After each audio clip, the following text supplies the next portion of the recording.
नमस्कार, स्वागत आहे तुमचं लोकमतच्या लाईव्ह मध्ये. आज आहे 22 ऑगस्ट आणि आजच्या दिवशी राहुल गांधी पुणे दौऱ्यावरती येणार आहेत. विद्यार्थ्यांसोबत संवाद साधणार आहेत. पुण्यातल्या AISSMS कॉलेजमध्ये खरं तर आज त्यांचा विद्यार्थ्यांसोबत संवाद होणार आहे.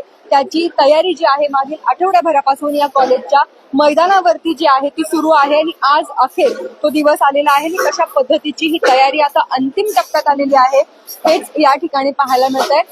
5:30 वाजता राहुल गांधी जे आहेत ते या ठिकाणी येणार आहेत आणि विद्यार्थिनींसोबत संवाद साधणार आहेत, यंगस्टर्स सोबत संवाद साधणार आहेत. जेनझी वरती सध्या सर्वच राजकीय पक्षांचा जो कल आहे तो पाहता खरं तर राहुल गांधींचा हा कार्यक्रम अतिशय महत्वाचा पुणे शहरामध्ये मानला जातो आहे. कारण देशभरातून विद्यार्थी जे आहेत ते पुण्यामध्ये शिक्षण घेण्यासाठी येत असतात आणि पुण्यामध्ये यंगस्टर्सची संख्या जी आहे ती जास्त आहे आणि त्यामुळेच पुण्यातल्या यंगस्टर्सला काँग्रेसने जे आहे ते या कार्यक्रमासाठी आमंत्रित केलेलं आहे. साधारण 25 ते 30 हजार तरुण जे आहेत ते या ठिकाणी येतील अशी एक अंदाज व्यक्त केला जातोय. आणि नेमकं आज पुण्यामध्ये आल्यानंतर राहुल गांधी विद्यार्थ्यांसोबत काय बोलतात हे पाहणं महत्वाचं ठरणार आहे. खरं तर पाहिलं तर आपण मोठा फौजफाटा पोलिसांचा जो आहे तो देखील तैनात करण्यात आलेला आहे आणि ज्यांना या ठिकाणी येणं शक्य नाहीये त्यांच्यासाठी खरं तर लाईव्हची लिंक देखील या कार्यक्रमाची अवेलेबल असणार आहे. त्यामुळे तुम्ही ऑनलाईन देखील या कार्यक्रमाला उपस्थिती दर्शवू शकता. अशा पद्धतीची व्यवस्था काँग्रेसकडून जी आहे ती करण्यात आलेली आहे. फक्त यंगस्टर्सच नाही तर सर्वच वयोगटातील नागरिक जे आहेत ते या ठिकाणी आपल्याला पाहायला मिळत आहेत. खरं तर हा जो महत्वाचा कार्यक्रम आज या ठिकाणी होतो आहे त्यापूर्वी एक घटना काल जी आहे ती घडलेली होती. COEP जे कॉलेज आहे त्या कॉलेजमध्ये काँग्रेसचे कार्यकर्ते आणि ABVPच्या कार्यकर्त्यांमध्ये काही प्रमाणामध्ये गोंधळाचं वातावरण निर्माण झालेलं होतं आणि त्याच्यानंतर काँग्रेसच्या 50हून अधिक कार्यकर्त्यांवरती जे आहे ते काल रात्री उशिरा गुन्हे दाखल झालेले होते आणि त्याचे पडसाद खरं तर आज या कार्यक्रमाच्या आधी या कार्यक्रमस्थळी पाहायला मिळतात.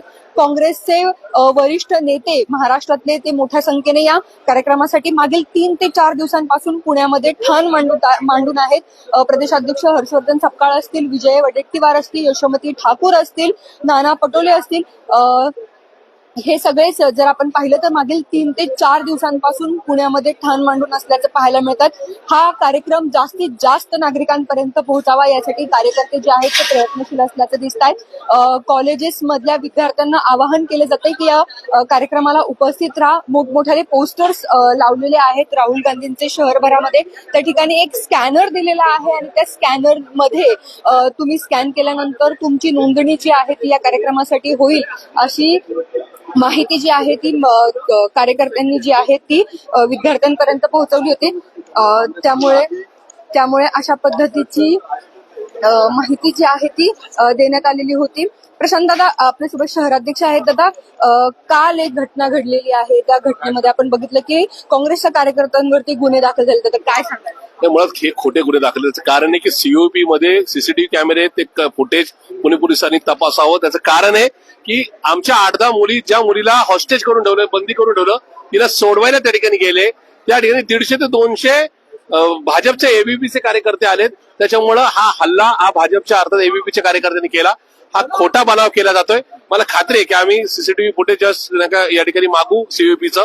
ते दिल्यानंतर कोर्टात सुद्धा लक्षात येईल की पुणे पोलिसांनी भाजपच्या कुठेतरी आदेशावरून खोटा गुन्हा दाखल केलाय. त्यामुळे कालचा प्रकार हा एकूणच भाजपने तयार केलेलं एक कुपांड होतं आणि या ठिकाणी हे खोटे गुन्हे दाखल झालेत असा आमचा थेट त्याकडे आरोप आहे. भाजप वंदे मातरमचा कार्यक्रम घेत आहे, ज्यावेळी राहुल गांधींची ही विद्यार्थ्यांसोबत सभा आहे किंवा ते संवाद साधणार आहे त्याच वेळी त्यांचा तो कार्यक्रम आहे. असं आहे की राजस्थानमध्ये, उत्तर प्रदेशमध्ये, उत्तराखंडमध्ये मान्य राहुलजीचे 3 सभा झाल्या. त्या ठिकाणी त्यांनी असेच खोटे प्रकार केले किंवा त्या सेम टायमिंगला कार्यक्रम ठेवला. पण ज्यांनी राष्ट्रगीताला, तिरंगी ध्वजाला या ठिकाणी विरोध केला ते भाजप आज आम्हाला देशप्रेम शिकवते. कुठेतरी युनिव्हर्सिटीतल्या कॅम्पसमधली मुलं या ठिकाणी कार्यक्रमाला येऊ नये याच्यासाठी सेम टायमिंग तेवढा कार्यक्रम ठेवला. पण आता मुलांना भाजपचा खरा चेहरा कळून चुकलाय. त्यामुळे मुलं मुली या ठिकाणी खूप मोठ्या संख्येने या ठिकाणी येतील भाजपने केलेला हा सगळा बनाव आहे हा बाजूला ठेवून टाकेल. किती विद्यार्थी येतील दादा आज? काय अंदाज आहे? हजारो येतील. साधारणतः आम्हाला 30 ते 40,000 मुलींच्या आगमनाची खात्री आहे आणि ते नक्की येतील. नक्कीच बघतो आपण हा उत्साह काँग्रेसच्या सगळ्या कार्यकर्त्यांमध्ये सध्या असल्याचं पाहायला मिळतंय आणि जी काही घटना काल घडलेली आहे त्याच्यानंतर देखील आम्ही खचलेलो नाही आहोत. आम्ही तेवढ्याच जोमाने राहुल गांधींचा या कार्यक्रम जो आहे तो जास्तीत जास्त नागरिकांपर्यंत पोहोचू असा अंदाज जो आहे तो शहराध्यक्ष प्रशांत जगतापांनी व्यक्त केलेला आहे. सगळं वातावरण तुम्ही बघताय की कशा पद्धतीने ही सगळी तयारी या पुण्यातल्या मैदानावरती कॉलेजच्या मैदानावरती सुरू आहे आणि विद्यार्थी देखील हळूहळू करून आता या सभास्थळी पोहोचतायत कारण लवकरात लवकर या सभास्थळी पोहोचावं असाच एक विद्यार्थ्यांमध्ये देखील चर्चा असल्याचं पाहायला मिळते. मागील 3 ते 4 दिवसांपासून पुणे शहरामध्ये संपूर्ण काँग्रेस कामाला लागल्याचं पाहायला मिळालेलं होतं. जागोजागी विद्यार्थ्यांना काँग्रेसचे कार्यकर्ते भेटत होते.